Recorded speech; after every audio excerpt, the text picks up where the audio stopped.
আমি সিনথিয়া। আজ আমার নিবেদন কবি শরদিন্দু কর্মকারের লেখা নারী।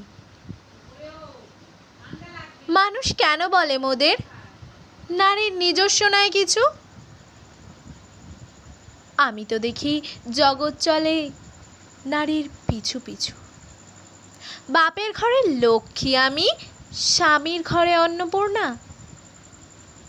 ছেলের ঘরে জননী আমি ছাড়া সংসার অসম্পূর্ণা। আমার থেকে আপন করতে আর কি কেউ পারে? বাপের ঘরকে ছেড়ে এসেও পরকে বাঁধি ঘরে। গোত্র থেকে গোত্রান্তর যদিও আমি হই, তবুও যেন জননী রূপে সকল দুঃখ সই। ভারত মাতা সেও নারী, নারী জগদ্ধাত্রী। নারী হলো এ জগতের সবার জন্মদাত্রী। পুরুষতান্ত্রিক সমাজ তাই পুরুষকেই বড় করে।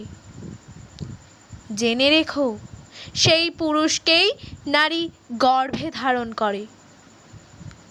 মহাকাল আমার পদতলে শায়িত চিরকাল। আমি ছাড়া এ জগৎ সংসার সবই হবে অচল।